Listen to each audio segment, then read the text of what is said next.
측면들을 다시 복원하고 회복하기 위해서 그동안 많은 노력들을 해오셨습니다. 그런 차렷, 경례.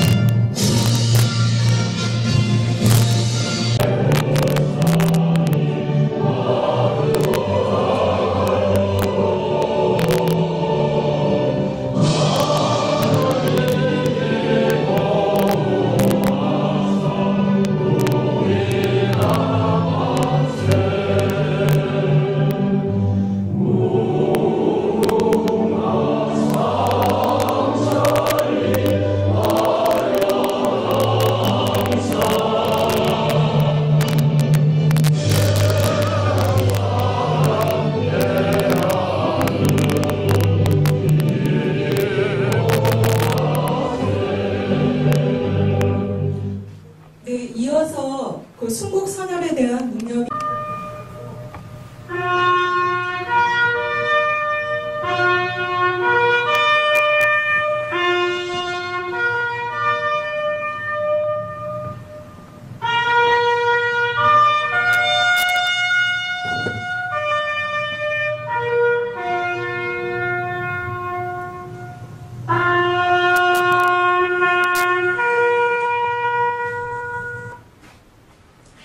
네, 모두 자리에 앉아주시면 감사하겠습니다.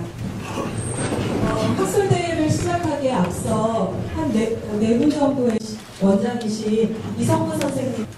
화창할 뿐만 아니라 이 원주 변분 여러 어른들께서 많이 와주시고 그 이외에도 여기 내빈들이 많이 오신 것 같습니다. 이 연구 모임을 주관한 저로서는 대단히 영광이라고 생각을 합니다. 작년에 우리가 1년 전에 이 원주 변시 화수회로부터 대은 변함열 선생에 대한 연구를 5분 연령별로 좀 연세가 드신 또 원로들을 모시고 오늘 발표회를 듣겠습니다.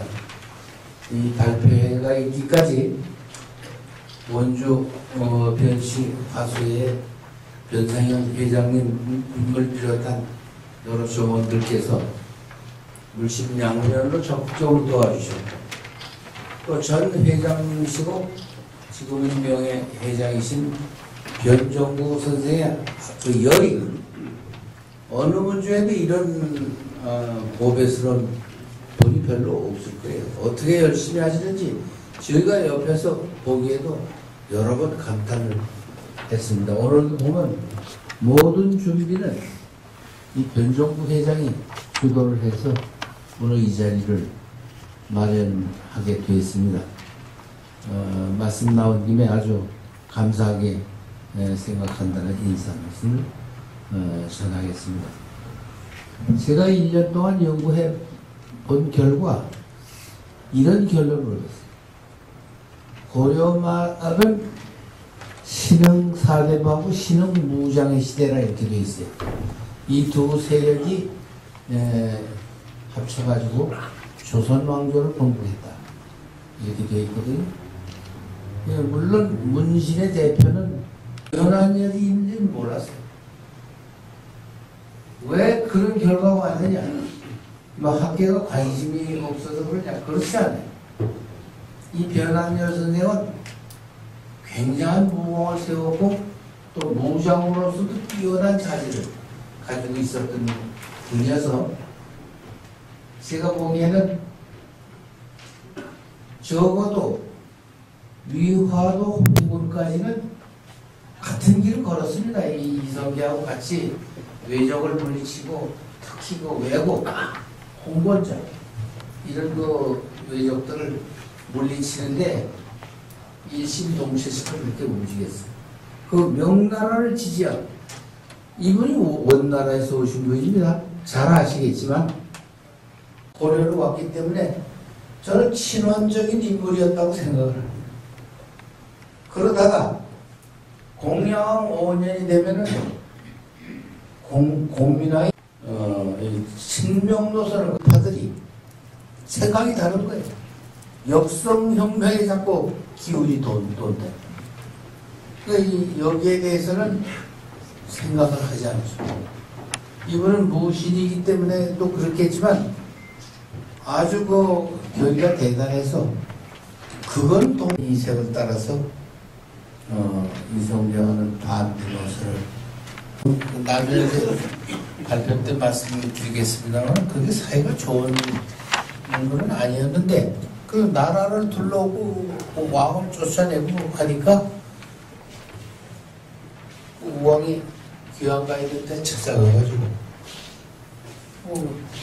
금기시대 때 찾아가가지고 무슨 얘기를 하고 왔다는 게 이제 쇠목이 하나고 그러니까 도저히 안 되겠다 믿었는데 지금 그 내용을 우리가 얼마나 믿어야 될지 잘 모르겠습니다. 지금 불불간한 그 노래가 남아있다 그러는데 그런 기록이 고려 말에 충성심이 대단하다. 문신 그러면은 그때 충신으로는 말할 것 없이 본정으로. 근데 거기에 대비되는 분이 도련에게. 이래서 멀리도 아니고 한양에 귀양 보내놓고 또 사람을 시켜가지고 재판도 안 받고 그냥 죽여버렸어요. 그 모든 기록이 그때부터는 다 위조되는 거고 있는 건 없애버리는 거고 그렇게 됐기 때문에 지금까지도 연구를 할래야 자료가 없어요. 지금 대은실기라는 책이 하나 얼마 전에 만들어진 기록이 있을 뿐이죠. 또 고려사 이런 조박지글들이 있지. 그분이 해놓은 업적에 비해서는 자료가 거의 인멸됐어요. 그분은 마지막에 역적으로 죽었기 때문에 남아있는 게 없습니다. 재산도 엄청나게 많았던 것 같은데 다 뺏겼어요. 이런 형편에 있었기 때문에 대은 선생은 큰 충신인데도 불구하고 고려사에는 간신열전에 올라 있습니다. 그분이 간신 노릇을 한 건 없어요. 그냥 반영열전에 누우면 이해가 됩니다. 근데 어떻게 간신이라고 간사한신한데 그분이 간사한 일을 한 적이 없어요. 오히려 목숨이 걸려 있는데도 소신껏 하고 그런 분이지. 간신과 관계가 없는데 그때 이인임을 비롯해서 여러 사람을 다 마음에 안 드는 사람을 싹 쓸어가지고 간신열전을 만들어가지고 입전을 했기 때문에 사람들은 변한열 그러면 간신으로 하는 거예요. 이게 상당히 억울하지 않습니까? 상당히가 아니라 이건 절대로 억울한 거죠. 이번 학술회의는 다른 소소한 것도 있지만 이 대은 변한열 선생이 그 한 언행이나 업적에 비해서 너무 억울한 평가를 받았다는 것을 밝히고 그걸 만천하에 알리려고 하는 모임이라고 알고 계시면 고맙겠습니다. 네, 감사합니다.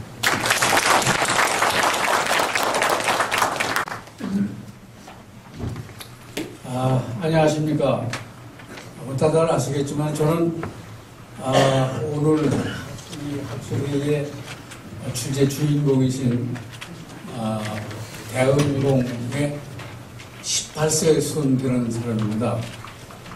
여러분 이렇게 뵙게 돼서 반갑고 특히 오늘 이런 학술회의를 준비해 주신 이성무 한국역사문화연구원장님께 깊은 감사의 말씀을 드립니다. 그리고 사실은 오늘 날씨가 추울 줄 알았는데 그래도 따뜻해서 다행입니다만은 먼 곳에서까지 이 학술회의에 참석을 해주신 여러분께 진심으로 고맙다는 말씀을 드립니다. 그리고 우리가 이 학문 연구를 의뢰한 한 1년여 됩니다만 그동안은 이 연구에 참여하신 교수님들이 많은 노력을 아주 정성을 쏟으신 것 같아요. 제가 알기로도 철저한 고증을 하기 위해서 멀리 저 경북의 예천, 봉화, 안동 또는 전북의 남원까지 이런 모든 데까지도 원정하는 그런 소위를 보여주신 걸로 알고 있고 또 아까 이성무 원장님께서 말씀하셨습니다만 여러 가지로 자료가 참 귀한데 그래도 이 자료를 찾고 또 문헌을 찾아서 아주 철저한 그런 연구를 하시느라고 수고를 많이 하신 것 같습니다. 이분들께 예를 들어서 감사의 말씀을 드리면서 또 그런 성의에 대해서 정말 머리 숙여 존경을 표합니다.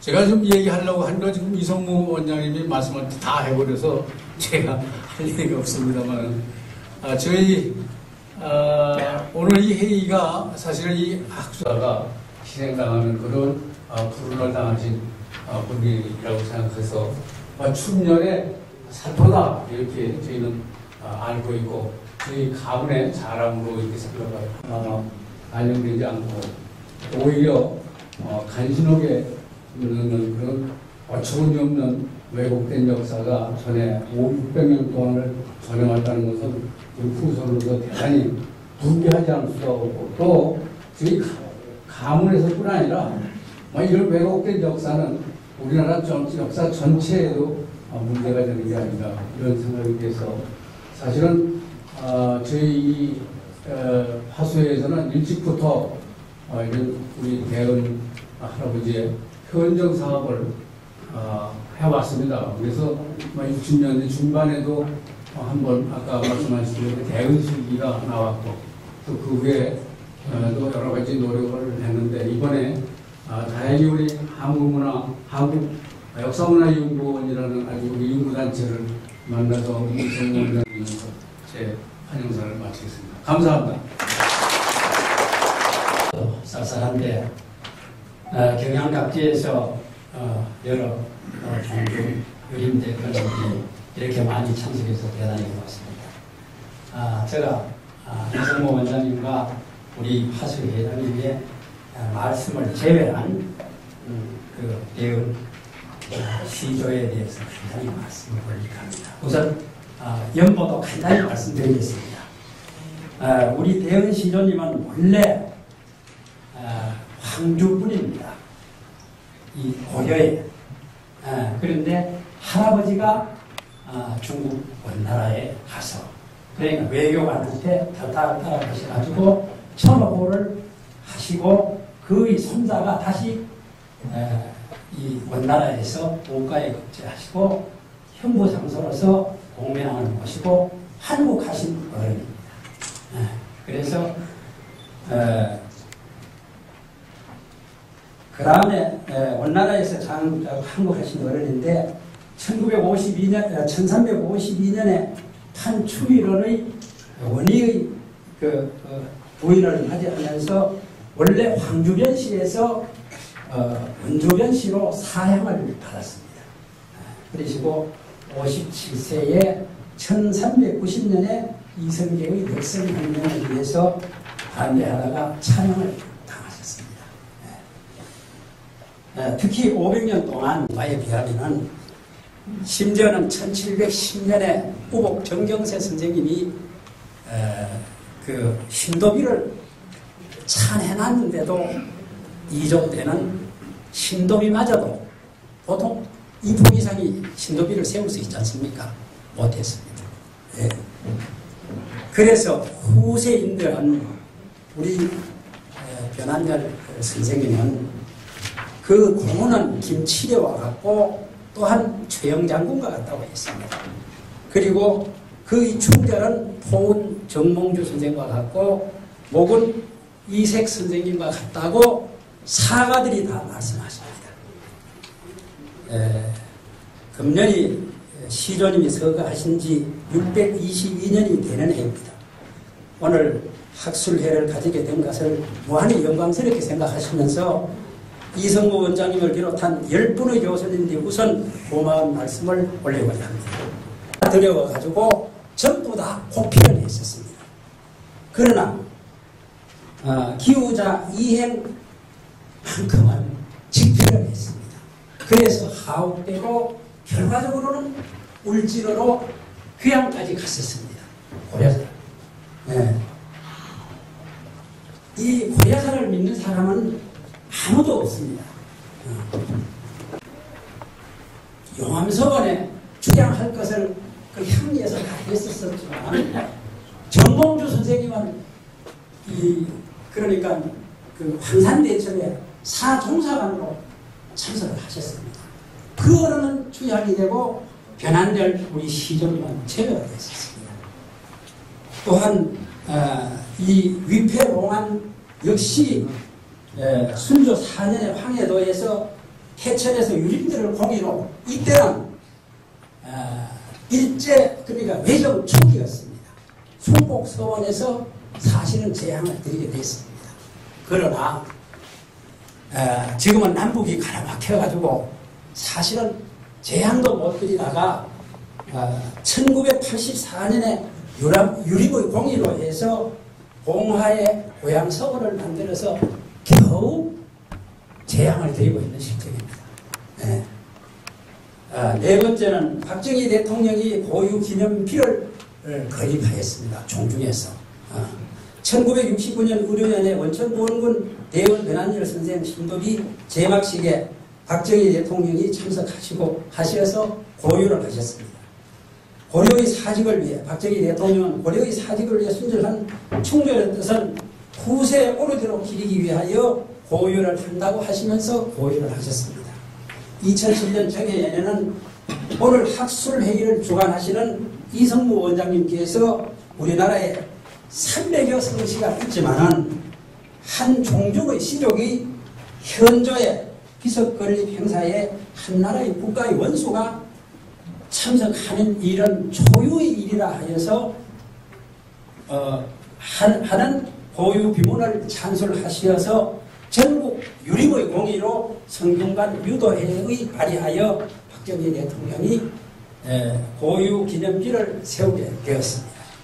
다섯 번째는 불굴과 시비의 건립입니다. 이성무 원장을 비롯한 10분의 훌륭한 역사학자들로 대은 시조님에 대한 10개의 주제로 업적을 재조명하기에 이르렀습니다.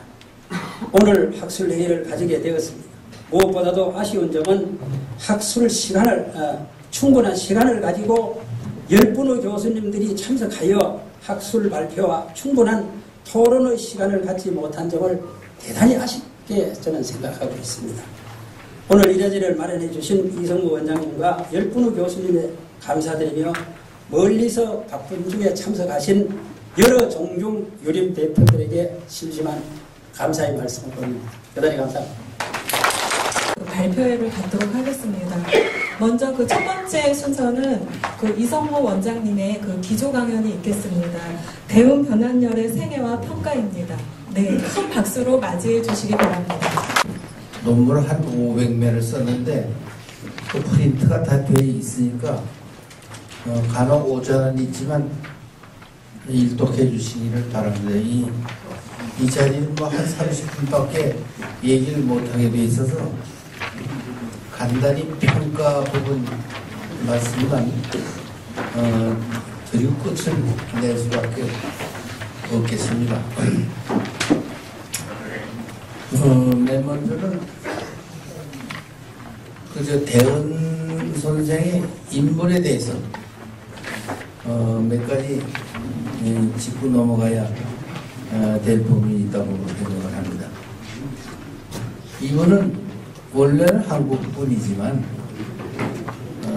그때 그 고려는 부대기도 원나라의 지배라고 하나 원의 영향하에 있었기 때문에 본의 아니게 하여간 그 원나라 장군을 따라서 원나라를 들어간 적이 있습니다. 거기서 사시다가 지금 우리 기록에는 18살에 문과에 급제했다 이렇게 되어 있거든요. 18. 굉장히 빨리 하신 건데, 원래 광원제도에서 보면은 그 연령 하한선이 시대마다 많이 다릅니다. 세종 때는 20세. 그 이전에 뭐 고려 말엔 권근 같은 분도 문과를 18에 합격한 예가 있기 때문에 아주 이런 나이에 그걸 증명하려면 이제 방목을 뒤져가지고 그게 나와요. 사실 객관성이 있는 거거든요. 이게 중국, 그건 제가 못 찾아봤습니다만, 그러나 하여간 이건 뭐 기록에 18에 문과를 합격했다. 그러니까 무슨 개인적인 그 무장으로서의 자질을 이미 가지고 있는 분으로 우리는 이해를 할 수가 있습니다. 그리고 될 때 그 수행 대장으로 또 여러 사람 뭐 지금 삼장소 뭐 육학 사람만도 있고 발학 사람만도 있고 그렇습니다만은 그분들이 모시고 여기로 온 거예요. 그때 벼슬이 형부상서라고 돼 있어요. 형부상서는 지금 법무부 장관인데 18살, 19살 그때 형부상서가 됐다. 그거 어떻게 생각하세요? 뭐 그럴 수도 있겠지만 그렇지 않을 수도 있다 이렇게 생각을 한번 해볼 수는 있습니다. 그러면 어떻게 이런 높은 벼슬이 거론이 됐겠느냐?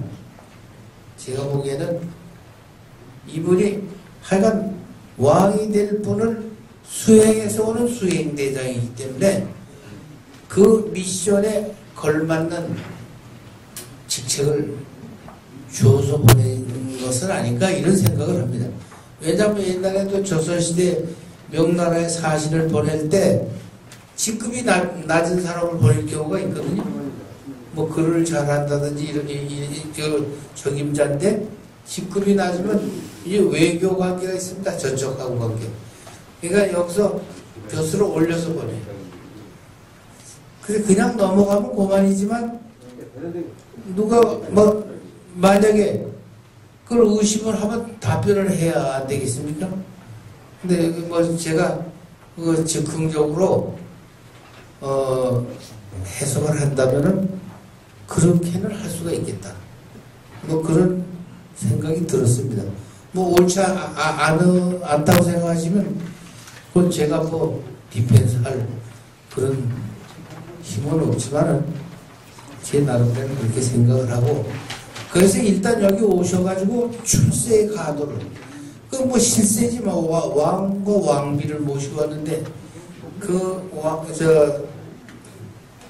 공균왕이 그저 왕 되기 전에 왔지만 곧 왕이 돼가지고 실권을 가지니까 이분한테 뭐 장가도 뭐 왕이 빌어준 거 아니에요?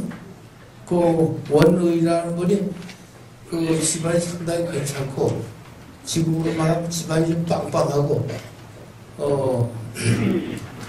보험금까지 한 아주 훌륭한 집안이고 그런데 나는 이때 땅도 상당히 받은 것 같이 생각이 돼요. 국가로부터 돈도 많이 생겼으려고 생각하고 얼마 후에 국가에다가 노비 300구로 바쳤다. 노비 300구라는 거 이거 엄청난 그 돈입니다. 옛날 고려 때는 땅보다는 노비가 더 훨씬 실용성 있고 더 중요한 재산으로 돼 있었는데 노비 300구를 바쳤다. 그건 안향이 지금 노비 300구를 성균관에 고려 말에 바쳤다는 거거든요. 그리고 성균관 노비가 그 이후로 300구로 돼 있어요. 그럼 큰 유일한 공립대학의 노비수가 300구인데 개인이 말이야 300구를 바쳤다. 이거 넘길 수도 있습니다. 굉장한 난 부자였던 것 같아요. 실세 중에 실세고, 뭐 처갓집에서 받았든지 국가에서 받았든지 상당한 돈을 난 모았으리라고 생각하고, 또 외고 홍본적을 계속 승리로 이끌어가지고 공신이 여러 군데요. 그 공신전은 뭐 100결, 200결 뭐 이렇게 많이 주는 거거든요. 그게 쌓였을 거라고. 이분은 그때 그냥 인물만 뭐 뛰어난 게 아니라 돈도 많았던 것 같아요. 근데 거기다가 한 가지 제가 강조하고 싶은 거는 공민왕이 국가군대를 만들었어요. 이건 아무도 거론 안 했더라. 이 공병, 저는 그 공병이라고 표시를 했는데, 국가군대. 그게 뭐냐면, 의용좌우, 의용좌위, 의용우위. 이걸 만들어가지고 한 좌위는 유연이라는 사람한테 맡기고, 우위는 대은선생에 맡겼어요.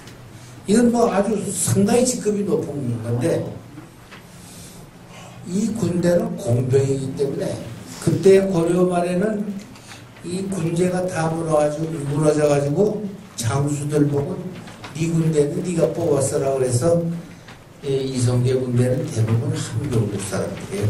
함경도 자기 뛰어놀던 그 번고장 사람들을 막 데리고 와서 썼고 그랬는데, 그런 가운데서도 공민왕 내지 공민왕 정권을 지지하는 공병이 되는, 저는 의용좌우위가 아닌가. 그 중에 우위를 대은 선생이 맡았다. 내용을 볼 때 이런 군권, 이걸 배제하면 안 된다고 생각해요. 이런 강력한 군대의 지휘권을 가지고 있었기 때문에 이 대은 선생의 그 무공이 그렇게 많이 쌓인 것이 아닌가, 이런 생각이 들었습니다. 그리고 아까 제가 인사말에도 잠깐 말씀드렸지만, 이번 노소는 분명히 자기는 원나라 배경으로 온 사람이지만 신명파로 바뀐다고 하는 거예요. 상당히 정치 감각도 있는 분 같아요. 구태의연하게 난 거기서 왔으니까 계속 원나라를 지지하겠다 이렇게 말하지 않고, 공민왕 5년이 되면은 잃어버린 땅을 찾기 위해서 원나라와 등을 지고, 동령부는 뭐 달라고 해서 얻었지만 쌍성 총관부는 가서 찾아갔지 않았어요.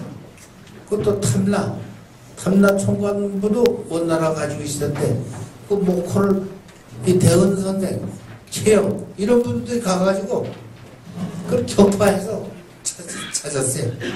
이런데 그 중심 역할을 한 분이 대은 선생이다. 이게 군공의 측면, 인물을 논하는데 군공의 측면이 이게 제일 핵심이 아닌가, 그런 생각이 드는데, 제가 하나 또 의심스러운 게 있어요. 이분이 돌아가실 때 쓴 시가 몇 수 있죠? 근데 이분이 처음부터 그렇게 공부를 잘했을 리가 없는데, 시를 썩 잘 지었을 리가 없는데, 그 시가 8수 남아있는데, 그 상당 수준이면은 둘 중에 하나입니다. 하나는 원래부터 자질이 뛰어나서 그 시를 잘 하셨든지, 아니면 이색 정몽주 이런 사람과 같이 놀다 보니까 공부를 그 뒤에 더 해가지고 그렇게 발전을 했는지 잘 모르겠으나, 하여간 시도 잘한 거로 돼 있어요. 이 부분은 어떻게 생각해야 될까요? 약간의 유보적인 말씀을 한다면, 이건 또 후세에 만들었을 가능성도 있기 때문에, 대개 문중에서는 이제 조상을 훌륭하게 만들기 위해서 그게 자꾸 뒤에 만들어질 가능성이 있거든요. 근데 제가 저 글씨가 그렇다는 게 아니고 문중마다 그렇게 미워하는 경우가 있을 수가 있습니다. 의심해봐야 되겠다. 제가 그건 확실해요. 무공의 바탕이 되는 공명이 있었고 그걸 통해서 군사적인 커다란 성과를 거뒀다. 그게는 이해되겠는데 시까지 잘했다. 그건 조금 어떻게 봐야 되는지 그런 또 그게 뭐 꼭 그렇게 꼭 시를 잘해야 저 대은 선생의 공로가 빛나고 그런 것도 아니거든. 이분은 무장입니다. 무장으로서 이미 에스타블리시 된 거예요. 그래서 그렇게 우선 인물에 대해서 조금 이제 살펴봤습니다. 뭐 자세히 얘기하자면 이게 뭐 다 건건마다 다 얘기거리고 시비거리고 그런데 뭐 이 정도로 제가 하겠습니다만은 그 하나 빼놨네요. 황산대첩이라는 전쟁이 있었습니다. 이 황산대첩이 어떻게 됐죠? 변한열 열전에 실려있는데 그 공로는 전부 이성계 공로로 되어 있거든요. 이건 좀 의심스럽다 그런 얘기예요. 그럼 이성계가 처음부터 끝까지 외국하고 싸워서 처음부터 전공을 세우냐? 그렇잖아요.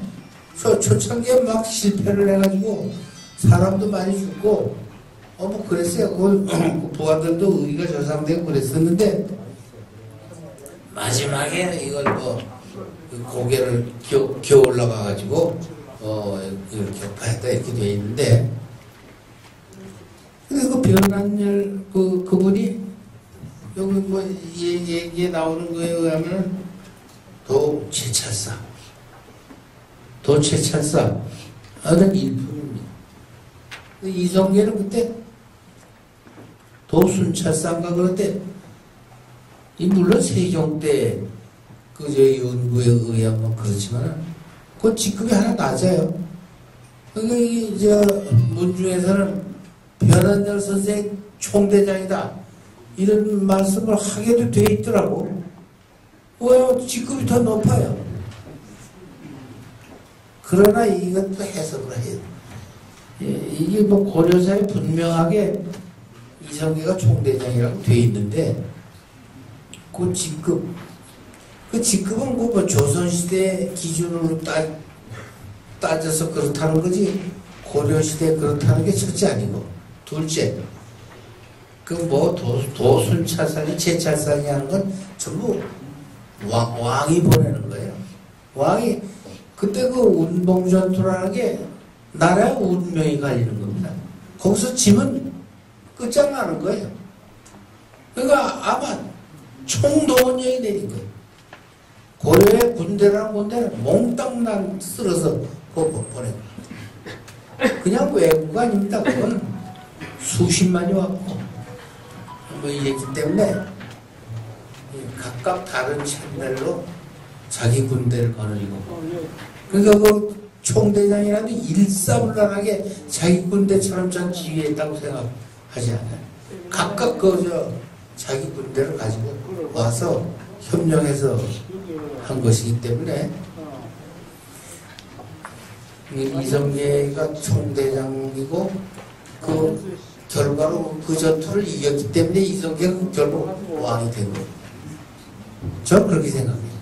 운봉전투를 이김으로써 이성계가 왕이 된 발판이 생긴 거예요. 그런 전투이기 때문에 서로 대은 선생이 거기 큰 공로를 남겼어도 그 대은 선생 공로로 놔두면은 이성계가 비시발해서 안 돼요. 이미 뭐 실패했으면 몰라도 이성계가 역선 혁명을 성공했으면 고려산 척찬자들이 알아서 해야 돼. 알아서. 그걸 변한열 열전에 왜 이성계의 왜 그러냐면 왕은 따로 열전이 없거든요. 그렇죠. 나중에 그 태조 총소라는 걸로 나오지. 총소에도 보면 기록이 다 나와요. 변한열 열전에만 나오는 게 아닌데 변환열 열전에 나왔다고 하는 거는 역시 변환열의 공로가 상당히 높았다. 왜냐면 결과를 보면 나중에 그 상금으로 뭐 금 50냥씩 똑같이 줬거든요. 그럼 적어도 이성계와 변환열은 같은 공로를 세웠다 이렇게 정도는 거짓다. 뭐 변환열 선생이 더 높은 공을 세웠다 그런 말을 할 증거는 없지만 그러나 하여간 다른 사람은 다 은이고 금메달이 둘인데 그 중에 대은 선생이 포함되어 있다고 하는 건 두 분의 공로가 비슷하다 이렇게 볼 수가 있는 거죠. 그만큼 이 대은 선생은 고려 말의 무장사에서는 이성계와 어등비등하거나 정병을 가지고 있다는 면에서는 군사적으로 상당히 더 영향력이 있었을 가능성도 있지 않았을까. 물론 이성계는 그 용맹무쌍한 함경도 군대를 가지고 있었기 때문에 물론 거기도 싸움 잘하고 공로도 많이 남겼지만 아마 이성계 입장에서 보면은 나라를 둘러보려면 대은 선생을 제거하지 않고는 이건 성공할 수 없어요. 대은 선생은 상당한 프라이드가 있어가지고 다른 분신들은 꽥 소리 지르면 쑥 들어가지만 대은 선생은 아니에요. 참 그러다 보면 안 따라가는 거예요. 상당히 자신이 있었으니까 이 슬슬 긁어가지고 저 창왕 세울 때 벌써 그 이성계가 싫어하는 거 알면서도 창왕 세우는데 그 찬성하잖아요. 그랬죠? 전제 개혁하는데 그거 보시면 알겠지만 뻔히 이성계가 싫어하는 줄 알면서 그 반대편에 표를 던졌다. 이러니까 이건 안 되겠다. 이 대은을 제거하지 않고는 역성의 혁명은 불가능하다. 이렇게 생각해가지고 그때 이제 조작 사건을 그 30 때 방공법 이런데 걸듯이 사건을 조작하거나 조작하지 않더라도 그 일정한 사건을 걸리 유도하는 거예요. 그 김저의 난이라는 건데 그거 뭐 의심투쟁이거든요. 뭐 여기서 일일이 말씀드릴 시간이 없어서 그렇지 그 조작된 사건에 불과한데 거기에 근거를 해가지고 대은 선생은 벼랑간 그냥 귀향을 보냈는데 한양에 벼럽으로 보냈다. 거기 별장이 있었던 거예요. 이 변환열 장군에. 그만큼 이 양반은 막강한 분이에요. 별장에 보내놓고 뭐 대관에서 좀 따져보고 재판을 해야 된다는데도 불구하고 그 손원식이라는 사람을 보내서 김백흥이라는 분이 그때 한양 보유를 했었어요. 거기다 압력을 넣어서 죽여버렸어요. 그 변환선생이 그 우왕을 도운 사람은 왜 나쁜 이겠느냐 할 말이 있다 그러는데도 듣지도 않고 죽여버렸어요. 그 중요한 범인을 그래 재판도 없이 죽이면 이 재판이 옳은 재판이 될 수가 없죠. 죽었어요. 그 우왕은 어떻게 좀 보호해보려고 애를 썼으나 이미 가서 여기가 벽제쯤 와서 보니까 그 손원씨가 이미 죽이고 왔다고 그러더라고요. 끝났어요. 그리고 가동거에 끝난 게 아니라 가두고 얼마나 폭사해버렸어요. 이거 완전히 정치적인 사건 아니겠습니까? 저는 뭐 대원들은 표를 들라고 그러는 게 아니라 이거는 완전히 조작 사건에 의도적으로 이 대원들이 돌아가신 거 찾아보니 또 그 우왕이 공민왕의 아들입니까? 우왕의 아들입니까? 그건 뭐예요? 그래서 그 반한테만 그런 거예요. 나한테 그런 거 어떻게 하냐? 그런데 실제 그거는 이제 명분 쌓기가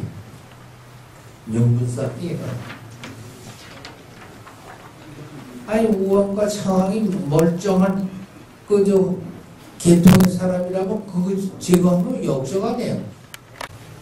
처음에는 이제 정도전이 있었지만 정도전이 이방원 그쪽 세력에게 죽었기 때문에 또 그분은 재상중심 체제를 주장했기 때문에 그것도 고쳐야 된다 이래가지고 조주로부터 뭐 해서 마지막에 정인지 때, 그 세종 때 거의 이제 완성이 되는데 편년체, 기전체 그 두 가지 책을 만들려고 하나는 김종서 만들어가지고 이게 세종 때로 거쳐서 한참 있다 그게 나오거든요. 거의 100년이 걸린 거예요. 100년이 왜 시간이 그렇게 갔을까요?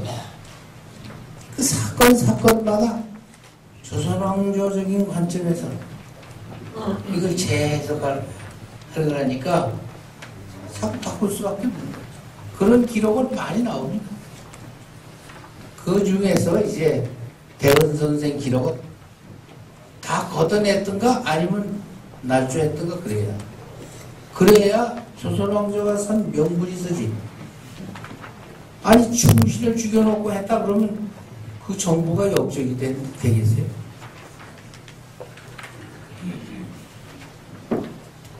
그런 면에서 자료가 조작이 됐든지 약간 왜곡이 됐든지 하는 건 이건 필연적인 수순이다. 그렇게 얘기를 할 수 있고요. 그래서 이제 변문에서는 자료가 너무 없으니까 그 참 제가 봐도 좀 안타깝고 그 심정을 이해를 하겠습니다. 어떻게든지 이걸 좀 새로운 사실을 보완을 해서 선조의 위협을 이렇게 드러내고 싶은 건 이제 이해가 되는데 그런 조선 중기쯤에서 어느 그 종원 집에 종다리에서 나왔다 이렇게 돼 있거든요. 이건 뭐 문종마다 다 있어요. 어디서 벼랑간 옛날 비석이 나와가지고 거기에 하면 우리 족보가 이렇다 이렇게 되기도 하고 중국에서 표류해서 왔다. 그게 뭐 성수적으로 하는 건데 여기는 종다리 이론입니다. 고가에서 종다리가 나왔는데 거기에 그러니까 모건선의 행장 또 정몽주, 홍은선생의 뭐 등등 그런 아주 옛날 문서가 다 나왔다. 또 방번에 무슨 또 제문구나 뭐 이렇게 쭉 그런 문서가 묶여서 그걸 중심으로 모아놓은 책이 이제 대언실기예요. 그럼부터 따져봐야 되겠다 하는 말씀을 드립니다. 자꾸 지금 그만 내려가라고 그럼에도 불구하고 한두 가지만 더 얘기할게요. 또 역사오라는 또 족보가 있습니다. 이건 근거가 있대요. 보니까 그 상자 복자하는 분이 자기 아버님 그 이해하시는 어른의 그 보따리 뭐 45부대 뭘 자료를 주면서 이거 가지고 족보를 만들려고 그래가지고 현이란 조상부터 쭉 그냥 대원선의 아들 때까지 쭉 아주 라하게 대단히 그 소략하게 만든 족도입니다. 제가 보니까 족보는 아니고 족보 이전에 족도라는 게 있어요. 큰 종이에다가 족계를 적어가지고 그걸 접게 돼 있는 거예요. 그래서 제가 그 족도로 이름을 바꿨습니다. 족도로서는 상당히 빠른 게 지금 제가 보기에는 해조시 족도라는 게 지금 돌아다니고 있거든요. 그거보다 곧 태종 때고 조금 그보다 늦어요. 그러나 이건 굉장히 그 중요한 발견 같아서 우리 그 풀이에 내년 6월 20일 불임암명대학에서 하는 국제학술회에 제가 그 해조시 족도를 좀 발표하려고 합니다. 그때 이 엽자보도 제가 비교해가면서 거론을 하고자 합니다. 혹 그 가실 의향이 있으신 분은 저희에게 말씀하시면 우리 관광단도 같이 결성해갖고 가니까 가셔도 더 좋을 거라고 생각합니다. 시간이 다 됐죠? 네. 유감성 시간 저는 말씀 이걸 끝내겠습니다. 감사합니다. 안열 선생에 대한 아주 그 꼼꼼히 사료를 보시면서 그 생애와 이제 이런 부분들을 정리해 놓은 것을 이제 보실 수 있겠습니다. 자, 이어서 그 두 번째 발표로 바로 들어가도록 하겠습니다. 두 번째 발표는 그 한국학중앙연구원 허응식 명예교수의 그 몽골 제국과 원주변시 과거와의 관계입니다. 허응식 선생님은 한국의 고문서, 한국 중세 불교사 연구, 고려 과거제도사 연구 등 지금까지 아주 수많은 저서와 그 연구 논문을 발표하신 그 고려시대 연구자로서는 아주 그 독보적인 그 위치에 있는 분입니다. 선생님의 발표를 아주 큰 박수로 그 맞이하도록 하겠습니다. 자, 발표는 3시 30분까지 해주시면 감사하겠습니다.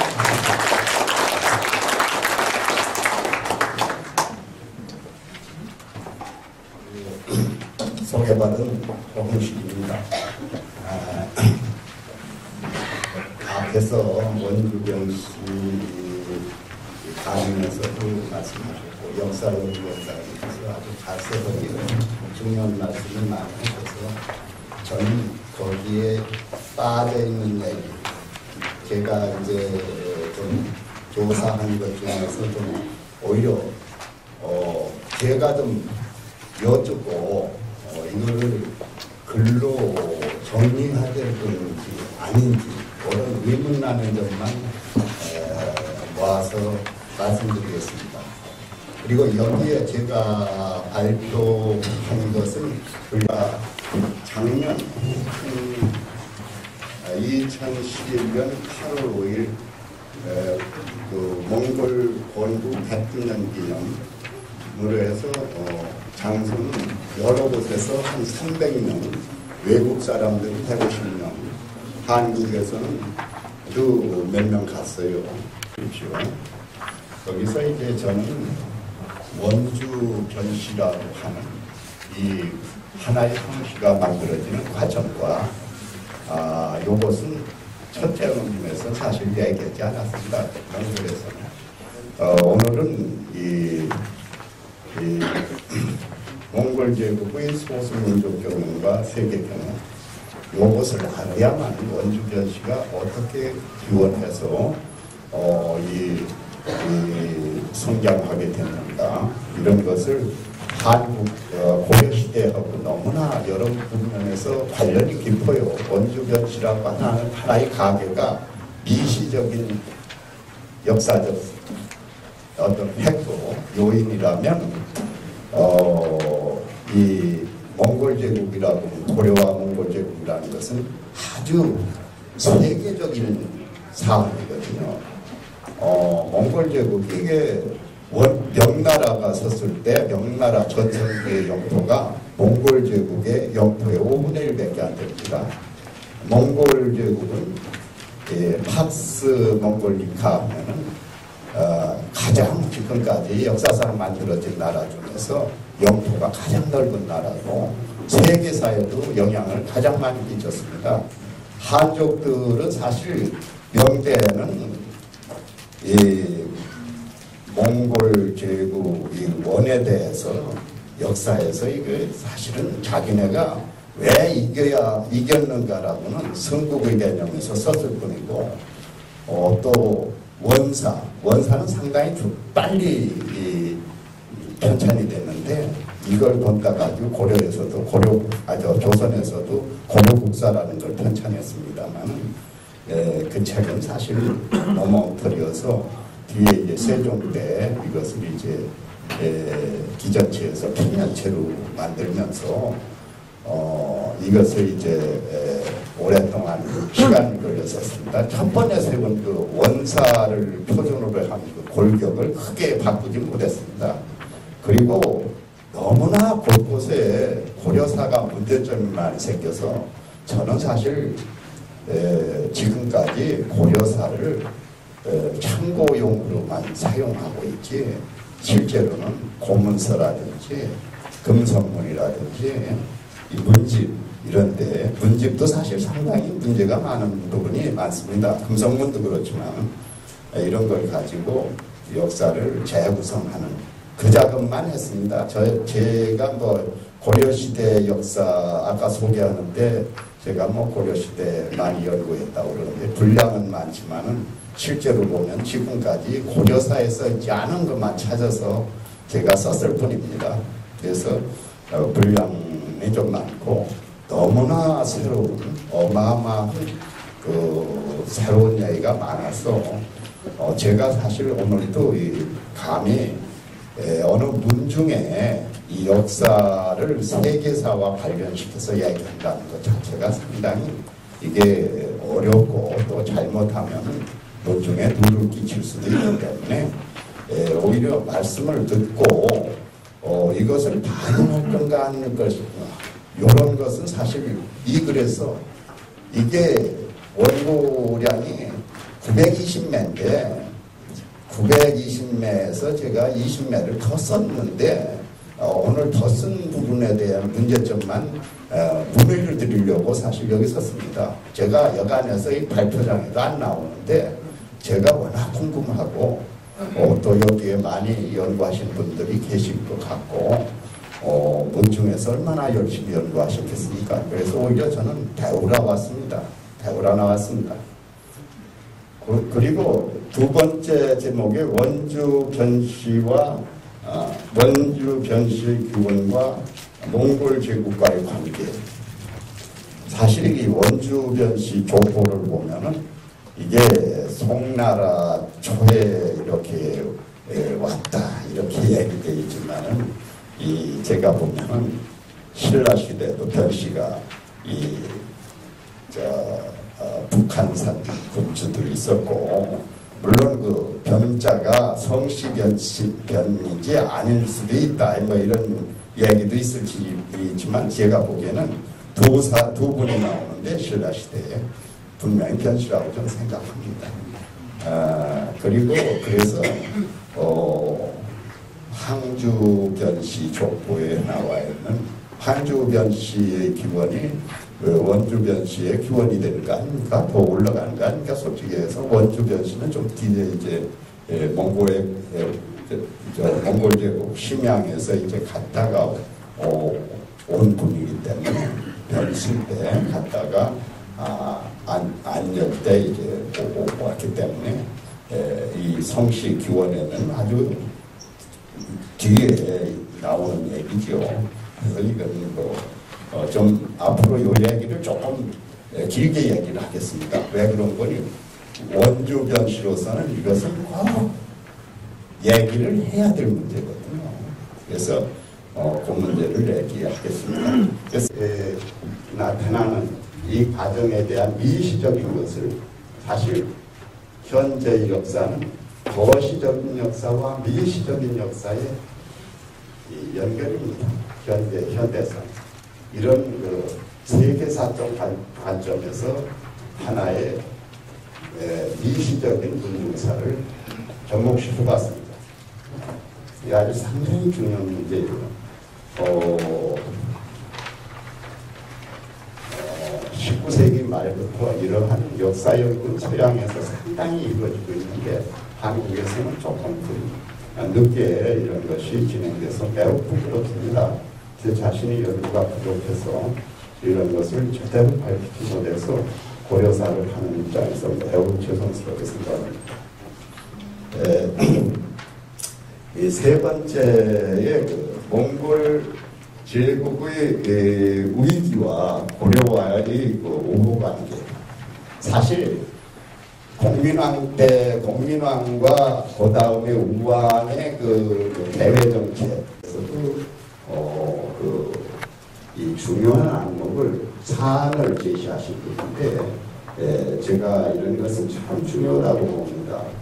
사실 우리나라 역사는 실학때 와서 상당히 발전하고 있습니다. 그러다가 일제시대 와서 이제 중단이 되고 뭐 민족운동, 민족운동 비슷하게 좀 이탈리아로 말하면 반응지호적인 역사만이랄까 어떤 그 감성적인 역사를 좀 바뀌어가고 있는데 서양에서는 참 역사학이 상당히 그 논리적으로 발전을 했죠. 우리나라는 역사학이 논리적으로 발전하기 시작한 것은 제가 보기에는 20년, 30년 내가 안 된 것 같습니다. 그래서는 뭐 역사 교육, 그저 이런 것으로 해설서 나서고 그랬지, 사실 역사 연구를 훌륭한 우리나라의 원나라하고 몽골하고 말이죠. 몽골 제국하고 여진에 대한 것. 이것은 명나라는 말이죠. 청나라보다도 더 많이, 청나라 때가 상당히 이 소수민족의 역사가 발전이 됩니다. 원사, 신원사가 나오지 않습니까? 신원사가 상당히 발전되고 있는데 워낙 그 전에 명나라 때 그 몽골 제국 원에 대해서 아주 나쁜 것만 찾아서 이렇게 썼기 때문에 이 원사는 정말 시간이 많이 들고 저 자신도 이제 뭐 그럭저럭해서 체력도 좀 떨어지는 것 같고 그래서 여러 가지로 연구가 부실해서 죄송합니다.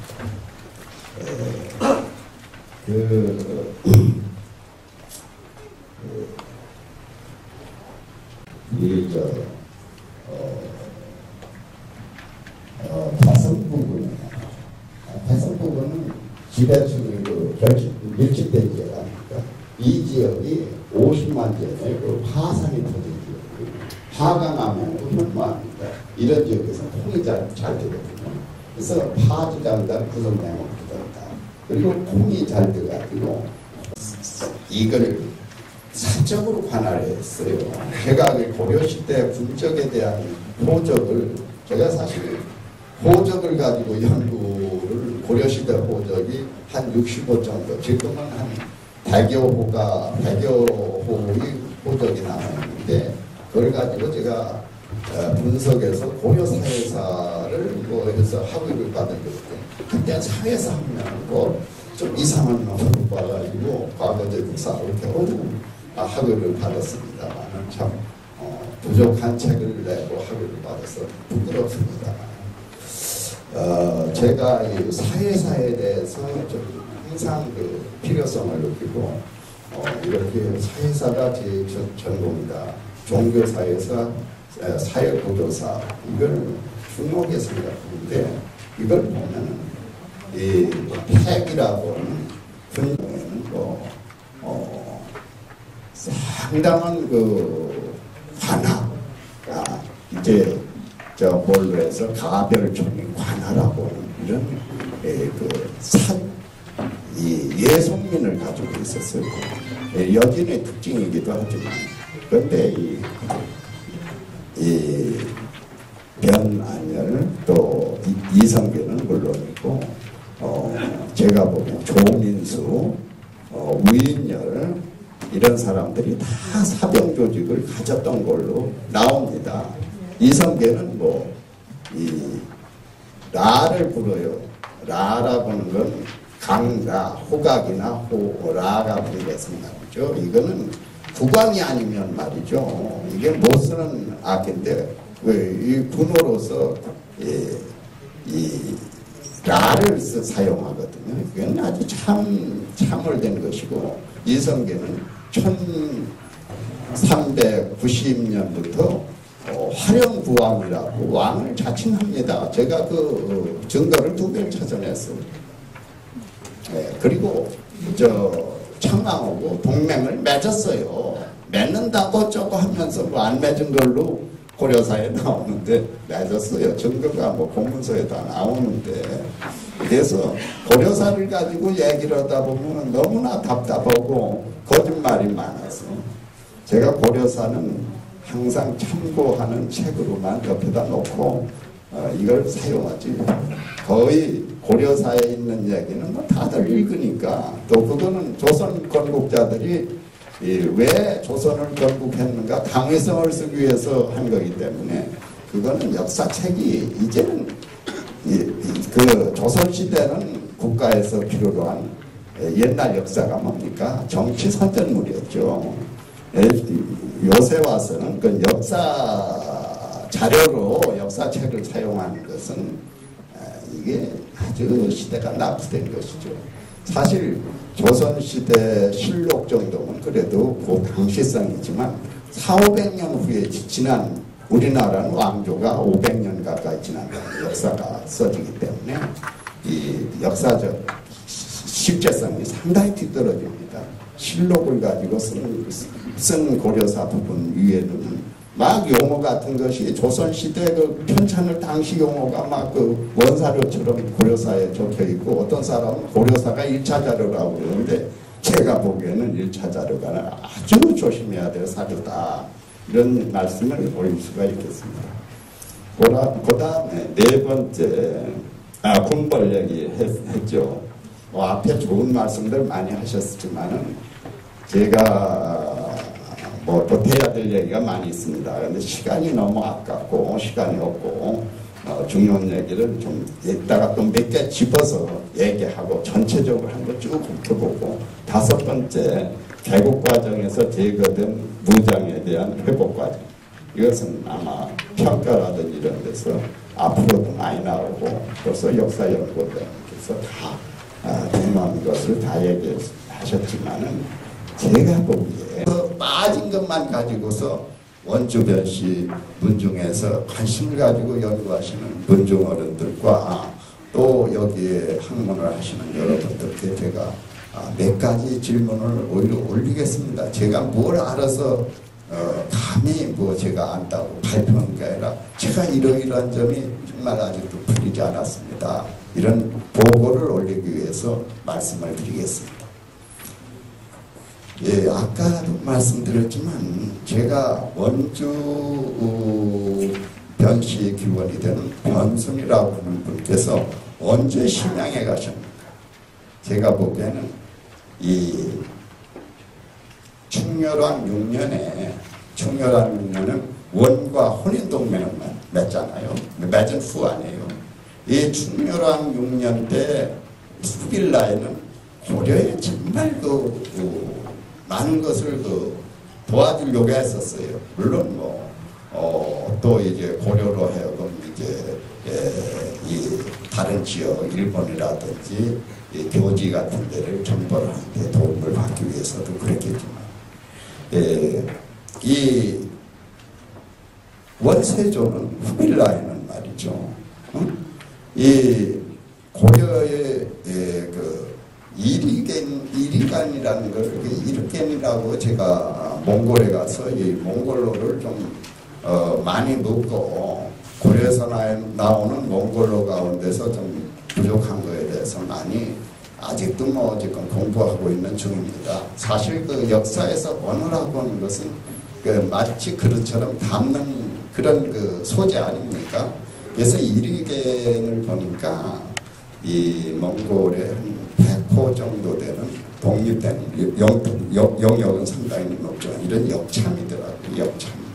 역참인데 이것을 충렬왕 6년에 이걸 만들어요. 이때 고려에서 별장이라든지 불고장이든 지방의 유력한 세력을 3인을 해서 그쪽에 200호를 보냈습니다. 네 곳에 이리간을 설치했는데 압록강 남쪽에다 둔거예요. 저쪽에는 더 많은 사람들을 보내서 이 이리간 2개, 4개를 세웠는데 거기에 심양으로 이 변순이라고 하는 분께서 간 걸로, 아마 그게 그렇게 제가 생각됩니다. 감히 여기에는 쓰지를 못했습니다. 그리고 아까 말씀드린 또 하나는 요번에 원주변시 문헌록에 수고의 문헌록에 삼조고를 이렇겠다. 삼조고에 대해서 제가 좀 늦게 제일 먼저 쓴 분은 이형구라고 하는 분이고 그분이 제일 먼저. 그 다음에 변한열 묘표에 삼조고가 있는 것을 발견한 분은 그것을 처음으로 제대로 밝힌 분은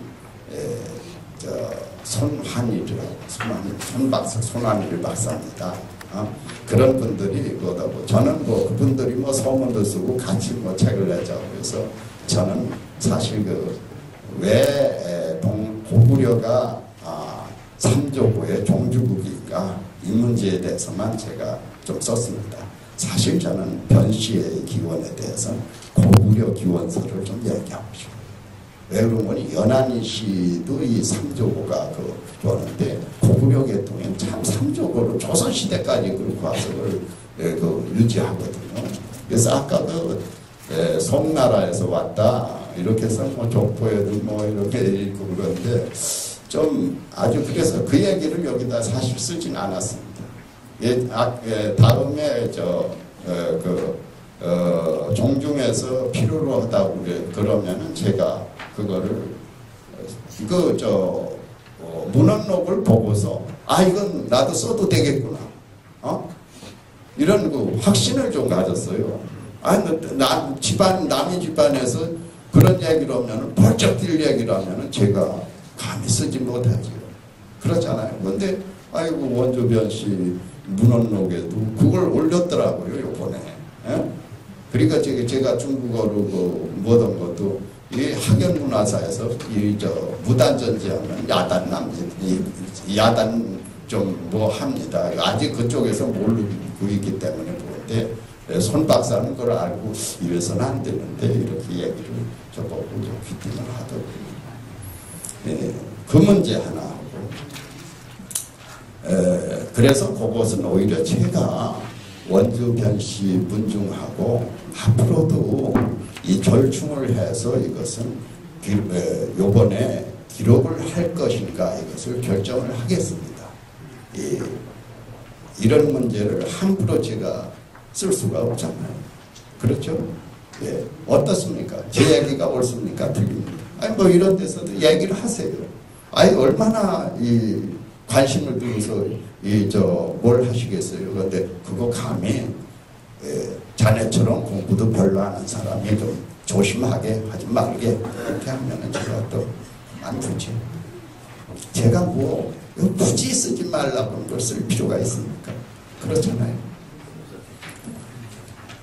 연구도 별로 충분하게 못한 사람이 주제 넘게 많이 쓰는 것도 좀 그렇고 그 다음에 그 외에도 아주 중요한 얘기는 좀 시간이 너무 다른 분들이 중요한 얘기를 또 많이 하실 것 같죠.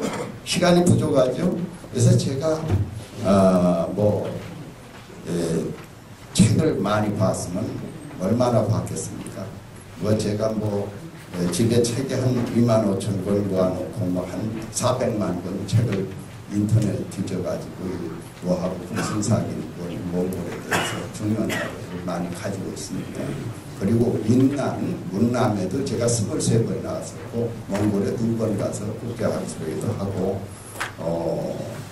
국내 이런 것을 좀 책을 좀 보느라고 봤습니다. 아마 연구하는 분들 중에 좀 많이 보는 축에 속한다고 하지만 제가 보기에는 아주 부족하다고 생각하기 때문에 더 이상 발표할 것도 없고 좀 두서없는 말씀을 많이 드려서 아주 죄송스럽게 생각하고 좀 잘못된 거 있으면 나중에라도 자꾸 지적해 주시면 제가 더 공부하겠습니다.